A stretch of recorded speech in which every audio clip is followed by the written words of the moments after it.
तो आज फिजिक्स में क्या पढ़ेंगे, कार्य, शक्ति और ऊर्जा, ये सब क्या होता है, इसका डिफिनेशन पढ़ेंगे, फार्मूला पढ़ेंगे, एसआई यूनिट क्या होता है, डायमेंशन क्या होता है, ये सब पढ़ेंगे। देखिए कार्य यानी वर्ग, बल तथा विस्थापन के अदिश गुणन को कार्य कहते हैं।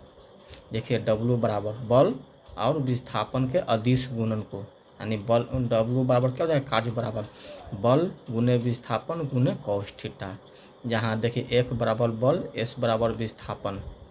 मात्रक क्या होता है कार्य का, केजी मीटर स्क्वायर प्रति सेकंड स्क्वायर होता है। इसी मात्रक से ये बीमा भी बनता है, डायमेंशन ml/2t-2 होता है। कार्य का मात्रक जूल भी होता है। सीजीएस पद्धति में कार्य को अर्ग में मापा जाता है। 1 जूल बराबर 10⁻7 अर्ग होता है। एग्जाम में रेलवे में बहुत बार पूछा है, इसको आप लोग याद कर लीजिएगा।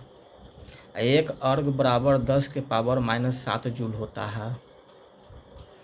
देखिए यदि विस्थापन शून्य हो जाएगा तो कार्य भी शून्य हो जाएगा। जैसे दीवार पर बल लगाने पर यदि दीवार नहीं खिसकता है तो क्या हो जाएगा, इसका मतलब हम कोई भी कार्य नहीं कर रहे हैं। बोझा लिए हुए खड़ा व्यक्ति 90 डिग्री में खड़ा रहता है सीधा, और cos 90 डिग्री फार्मूला भी पढ़े हैं, 90 डिग्री के मान 0 होता है तो वर्ग भी क्या हो जाएगा, 0 हो जाएगा।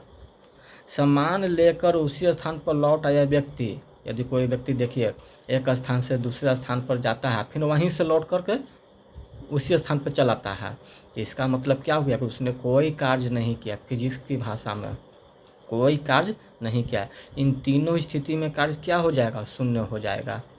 देखिए कूली द्वारा किया गया कार्य या मजदूर द्वारा बोझ को लेकर सीढ़ी पर चढ़ना, इस स्थिति में कार्य क्या रहता है, शून्य रहता है, क्योंकि वो 90 डिग्री में खड़ा रहता है बोझा लेकर के, और cos 90 डिग्री का मान 0 होता है। इसीलिए कूली या मजदूर द्वारा किया गया कार्य क्या होता है, 0 होता है। देखिए क्षैतिज अंश के साथ 30 डिग्री के कोण पर 5 न्यूटन का बल लगता है, जिस कारण उस वस्तु में 8 मीटर का विस्थापन होता है। कार्य ज्ञात करें।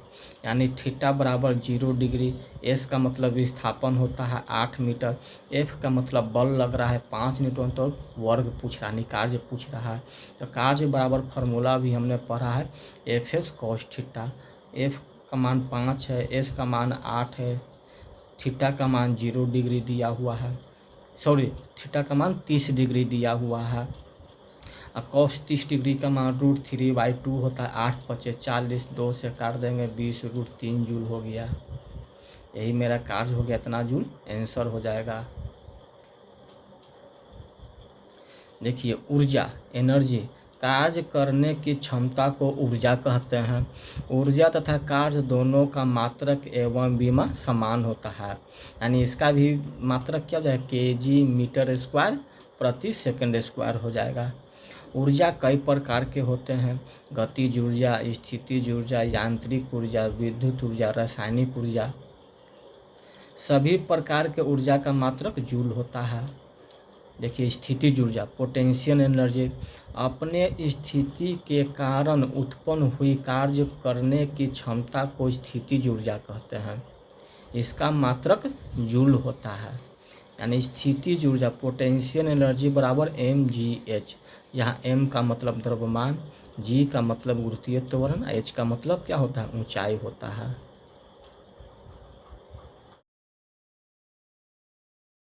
देखिए स्थितिज ऊर्जा का मान ऊंचाई बढ़ने के साथ साथ बढ़ता है, जिस कारण पानी वाली टंकी को ऊपर रखते हैं। पानी की टंकी को ऊपर क्यों रखते हैं, क्योंकि उसकी स्थितिज ऊर्जा क्या होना चाहिए, मान अधिक होना चाहिए। नहीं मान अधिक रहेगा पानी नीचे नहीं गिरेगा। नोट, बांध द्वारा रुके जल में स्थितिज ऊर्जा होती है। बांध के निचले तल पर जल का प्रेशर क्या रहता है, अधिक रहता है, जिस कारण बांध की निचली दीवार अधिक चौड़ी बनाया जाता है, जिससे कि बांध टूटे नहीं। देखिए एक न्यूमेरिकल के द्वारा 5 केजी का एक पंखा 5 मीटर की ऊंचाई पर लगाया गया, उसकी स्थितिज ऊर्जा ज्ञात करने के लिए पूछ रहा है। यानी m बराबर 5 केजी, यानी पंखा का वजन दिया हुआ है, हाइट 5 मीटर है, जी मान लेते हैं कि 10 मीटर प्रति सेकंड स्क्वायर है ताकि कैलकुलेशन करने में आसान रहे। तो पोटेंशियल एनर्जी निकालना है। पोटेंशियल एनर्जी बराबर अभी हमने पढ़ा है mgh।